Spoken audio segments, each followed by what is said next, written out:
Un classico passionnant qui arrive entre le Real Madrid et le FC Barcelone, bien évidemment, pour un titre en Liga. C'est vrai qu'au début, je n'étais pas forcément hypé, mais là, c'est vrai, au vu des circonstances de cette semaine notamment, eh bien finalement, je le suis de plus en plus et je pense que ça pourrait être un classico tout simplement bouillant ce dimanche à 16h15. Buenas a todos y a todas, j'espère que vous allez bien, c'est Baki Koune de Madrid. On se retrouve comme d'habitude pour une vidéo à propos du Real Madrid et surtout de ce classico certainement passionnant qui se rapproche entre le Real Madrid et le FC Barcelone. Du côté de Barcelone, bien sûr, ce sera ce dimanche à 16h15 et on va tout simplement se projeter sur ce match-là. Vamos!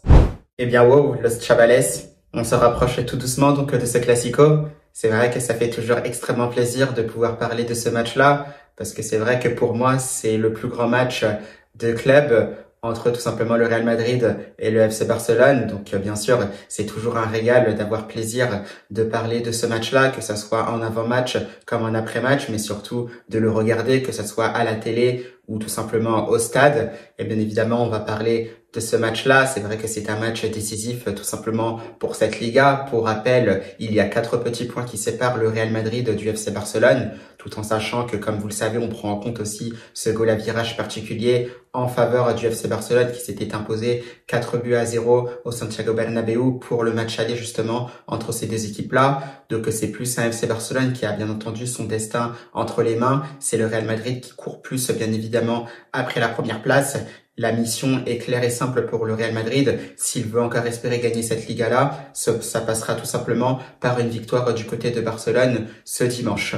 Or, c'est là qu'il y a peut-être un petit problème dans ce contexte-là. C'est tout simplement que c'est un Real Madrid qui est complètement en difficulté depuis le début de la saison. On l'a vu, on l'a répété que trop de fois tout simplement même. C'est un Real Madrid en difficulté, que ça soit offensivement comme défensivement.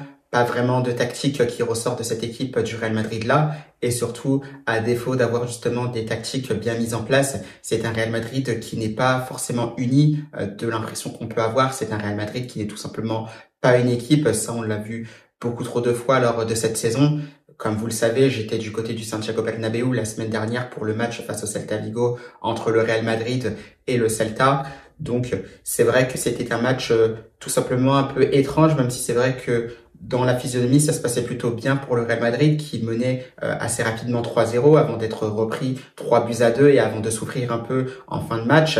Mais au niveau des comportements, par moments, voilà, il n'y avait pas forcément cette union, surtout au niveau des courses, que ça soit surtout défensivement, parce que dès qu'il y avait des pertes de balles défensivement, voilà, il n'y avait pas forcément de retour de la part des joueurs. On laissait un peu cette défense du Real Madrid, voilà, livrée à elle-même face aux offensifs du Celta Vigo. Un Thibaut Courtois aussi qui était livré à lui-même, qui aura quand même réalisé de superbes parades pour le Real Madrid. Ça d'ailleurs, je le répète beaucoup de fois, je pense, mais je vois bien Thibaut Courtois être élu tout simplement meilleur joueur de la saison du Real Madrid. Il le mérite, même si c'est vrai que c'est un Real Madrid qui a été complètement incohérent, qui a été complètement inefficace, qui n'a tout simplement pas été à son niveau pour cette saison-là. Mais c'est vrai que Thibaut Courtois, pour moi, il a été quasiment à la hauteur de son niveau, qui a été tout simplement à la hauteur de sa réputation, même si c'est vrai qu'il y a pu avoir cette erreur en finale de la Copa del Rey face au FC Barcelone, où il se trompe sur une sortie qui profitera à Ferran Torres, qui égalisera derrière. Mais sinon, c'est une très bonne saison de la part de Thibaut Courtois. Donc voilà, toutes ces manques d'incohérence de la part du Real Madrid, des replis défensifs bien évidemment qui ne sont pas faits, mais malheureusement, on est même forcé de constater, de dire que si le Real Madrid veut gagner cette Liga, s'il veut encore espérer gagner cette Liga, il aura besoin de retours défensifs, il aura besoin de tous les joueurs qui sont impliqués de la première à la 90e minute, que ce soit offensivement comme défensivement, parce qu'effectivement, si vous ne défendez pas face à cette équipe du FC Barcelone, voilà, on peut prendre très très cher, surtout chez eux à Barcelone. Il y a aussi cet ascendant psychologique qui est bien entendu en faveur des Barcelonais qui ont remporté tous les classicos cette saison. Donc là-dessus, vraiment attention. Et on espère que le Real Madrid saura évidemment réagir. Mais c'est vrai qu'en contrepartie de cela, je voyais tout simplement un FC Barcelone nettement favori. Ça, c'est sûr que les Barcelonais le seront. Mais voilà, je ne voyais pas forcément le Real Madrid pouvoir jouer encore le titre face au FC Barcelone chez eux, parce que tout simplement, c'était un Barça qui était en mode rouleau compresseur, un Barça qui gérait quasiment tout, qui était vraiment bien, qui rêvait tout simplement de pouvoir faire un triplé, voire un quadruplé historique. C'est ce que je pensais tout simplement jusqu'à ce mardi soir où je voyais peut-être un peu plus le FC Barcelone se qualifier pour la finale. Ça semblait être le cas peut-être à 2-3 minutes près de la fin du match. C'était sans compter justement sur la négation des joueurs de l'Inter Milan qui parviendront déjà à arracher un match nul pour se diriger en prolongation et surtout à mettre ce 4e but qui mettra complètement à terre les joueurs du FC Barcelone et prendre ce ticket pour la finale de la Champions League qui sera bien évidemment face au Paris Saint-Germain. Un Paris Saint-Germain bien entendu qu'on félicite pour sa superbe saison, pour sa superbe capacité de réaction parce que ce n'était pas forcément facile en début de saison. Ils ont su monter en puissance et ils ont réussi à accéder à une finale de Champions League qui est complètement méritée.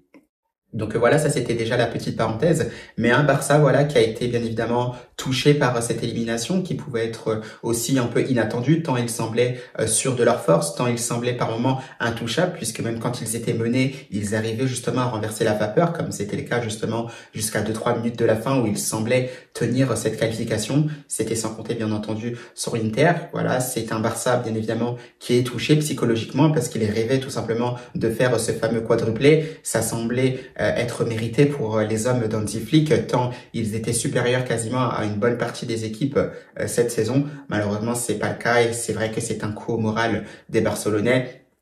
Donc bien entendu, ça on le sait déjà, ils sont touchés psychologiquement et ils sont certainement touchés aussi physiquement parce que c'était un match éprouvant, la double confrontation était éprouvante. Déjà le match aller du côté de Barcelone, on a vu d'ailleurs Hansi Flick qui a dû faire tourner un peu son effectif quelques jours après quand ils ont joué face au Real Valladolid en championnat. C'est un Barça qui a d'ailleurs gagné 2-1 face au Real Valladolid. On avait fait rentrer aussi quelques cadres. Mais voilà, après, il y a eu cette deuxième confrontation face à l'Inter où ce n'était tout simplement pas facile. Un Barça qui a encore puisé pas mal dans ses ressources. Malheureusement, c'était sans compter cette qualification pour la finale. Donc, on le sait, ça va être difficile psychologiquement et physiquement pour cette équipe de Barcelone. Et c'est là, justement, que ça devient intéressant parce que vous le savez déjà, un Real Madrid qui a été éliminé en Champions League en quart de finale, donc il n'y a plus forcément ces enchaînements de 2 matchs consécutifs sur une semaine, donc c'est un Real Madrid qui a le temps de se préparer, que ça soit tactiquement, physiquement, mais aussi techniquement, donc c'est un Real Madrid qui peut paraître plus frais que cette équipe du FC Barcelone, donc il est clair, il y a moyen bien sûr de contrecarrer les plans de cette équipe de Barcelone, et on le sait parce que l'Inter a réussi plusieurs fois, un FC Barcelone justement qui défend très très haut justement pour mettre ses adversaires hors jeu. On a vu que l'Inter a réussi à mettre le FC Barcelone en difficulté avec ces appels-là justement. Et le Real Madrid peut faire la même chose puisque si l'Inter Milan l'a fait avec des joueurs comme Lautaro Martinez ou Marcus Thuram pour qui les appels de balles, surtout les pointes de vitesse, ne sont pas leurs points forts. Normalement, ça doit être le cas avec Vinicius Junior, Rodrigo Goes et bien évidemment Kylian Mbappé, voire même Hendrick s'il est amené à jouer. Donc c'est un Real Madrid qui doit savoir s'adapter, qui doit être capable de prendre à défaut cette équipe de Barcelone, qui est capable de défendre très haut pour essayer de mettre ses adversaires hors jeu. Donc là-dessus, il y a un gros coup à jouer. Le Real Madrid, jusqu'à présent, n'a pas réussi avec toutes les confrontations qu'il a eues face au FC Barcelone. Cette fois-ci, normalement, ça doit passer. Surtout que c'est un Barcelone qui peut être à la peine un peu physiquement, mais aussi psychologiquement. Donc, à voir comment ça va se passer de ce côté-là.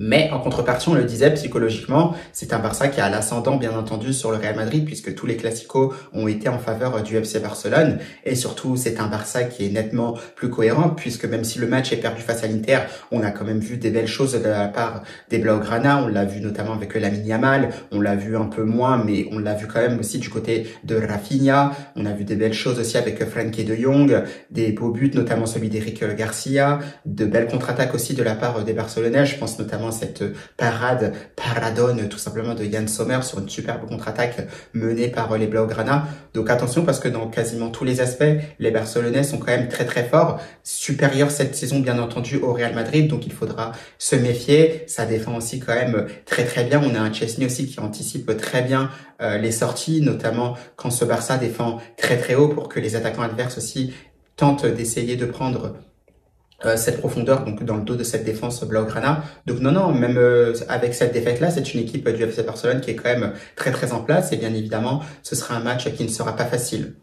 Donc maintenant, on sait à quoi s'attendre. On a parlé justement du contenu statistique, ce qu'il se passait notamment au niveau du classement de la Liga. On sait que ce match pour le Real Madrid peut être très très important si jamais il était amené à le gagner, parce que vous revenez quand même à un point et il reste aussi des matchs difficiles pour le FC Barcelone, surtout avec ce match, ce derby face à l'Espagnol de Barcelona, la dernière journée de Liga face à l'Athletic Bilbao, pendant que le Real Madrid, lui, lors de sa dernière journée, fera face à la Real Sociedad au Santiago Bernabéu. Donc voilà, il y a une grosse possibilité, on peut espérer. Maintenant, c'est vrai que ça paraît très compliqué. C'est les joueurs du Real Madrid qui pourront nous faire mentir justement lors de ce Classico ce dimanche, parce que nous, en tant que supporters madrilènes, avec ce qu'on a vu, moi encore une fois avec ce que j'ai vu au stade face au Celta Vigo, je pense qu'en tant que supporter madrilène, on est en droit justement de penser que ce Real Madrid est incapable de s'imposer face à ce FC Barcelone-là.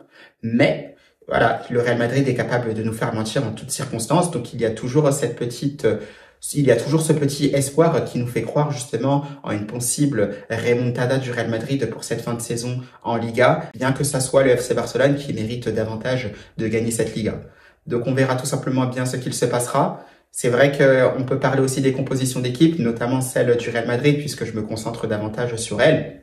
On a vu une bonne composition d'équipe de la part de Carlo Ancelotti, un Carlo Ancelotti qui faisait bien évidemment avec ce qu'il pouvait, puisqu'on retrouvait notamment Thibaut Courtois bien sûr dans les buts, Lucas Vázquez avec Aurélien Tchouaméni, Raúl Asensio et Fran Garcia en défense, un milieu de terrain plus à 3 ou plus à 4, on verra en fonction du positionnement d'un certain joueur que j'aime beaucoup aussi et qui peut être très impactant pour le Real Madrid. Mais on avait Dani Ceballos au milieu de terrain avec Federico Valverde et Jude Bellingham et justement Arda Güler qui partait peut-être un peu plus sur le côté au départ, mais qui était un peu plus dans ce rôle d'électron libre où il se réaxait justement dans le jeu, où on pouvait le voir assez proche par moment de Jude Bellingham au milieu de terrain et aussi en bonne position pour pouvoir donner de bons ballons, notamment sur le 3e but du Real Madrid inscrit par Kylian Mbappé, où il y a cet enchaînement contrôle orienté et justement cette superbe passe dans le bon timing en profondeur pour trouver le bon Dinois qui lui, bien sûr, terminera cette action avec beaucoup de sang-froid. Donc là-dessus, c'est vrai que j'aime bien lorsque ça tourne peut-être un peu un 4-4-2 en losange, c'est un peu plus équilibré. Et bien sûr, devant, on retrouvera Vinicius Junior et Kylian Mbappé à voir, parce que Rodrigo Goes aussi était malade. Il sera certainement de retour face au FC Barcelone si tout se passe bien. Est-ce qu'il sera titulaire ou pas, tout en prenant en compte aussi les rumeurs de départ concernant le Brésilien? Ça reste à voir, mais c'est vrai que j'ai bien aimé aussi cette composition d'équipe du Real Madrid face au Celta Vigo avec un Arda Güler qui était un peu plus en électron libre. Et bien sûr, en défense, on peut pas faire grand-chose parce que David Alaba est forfait, Antonio Rudiger est forfait, Militao, comme vous le savez, depuis plusieurs semaines maintenant, est forfait en raison des ligaments croisés. Dani Carvajal, c'est pareil. Ferland Mendy, la saison est terminée. Et même cette possibilité de mettre Camavinga arrière gauche, c'est aussi compliqué puisque le Français est forfait aussi jusqu'à la fin de la saison. Donc, bien évidemment, on fait avec ce qu'on a. On se demandait aussi s'il n'était pas préférable de mettre Fede Valverde en tant que latéral droit face à Rafinha, parce que ça peut être un peu plus difficile pour Lucas Vázquez. Mais le problème, c'est qu'avec tous les absents, notamment Camavinga et un Tchouaméni aussi qui est obligé d'être en défense centrale, si vous enlevez Fede Valverde, vous perdez peut-être un peu cet impact au milieu de terrain pour essayer de récupérer un maximum de ballons, ce qui laisserait un peu Jude Bellingham livré à lui-même, sachant qu'il attaque déjà pas mal. Alors c'est vrai que s'il est obligé de faire beaucoup de retours défensifs, essayer de gratter des ballons, ça peut être un peu plus difficile. Voilà pourquoi je vois Fede Valverde au milieu des terrains au lieu qu'il soit latéral droit à la place de Lucas Vázquez. Donc je vois Carlo Ancelotti partir un peu plus sur cette composition d'équipe-là, exactement la même que face au Celta de Vigo. Donc voilà, par rapport à ça, on verra bien ce qu'il se passera. Pareil aussi avec Raúl Asensio qui semblait être un peu malade face au Celta Vigo. Je pense qu'il a pu un peu se reposer. Il a quand même joué. C'est vrai que c'est très honorable de sa part. On approuve d'ailleurs le comportement de Raúl Asensio. On voit que le joueur donne tout pour ce club et c'est vraiment très très bien parce qu'on a l'impression aussi que ça manque au Real Madrid pour cette saison-là.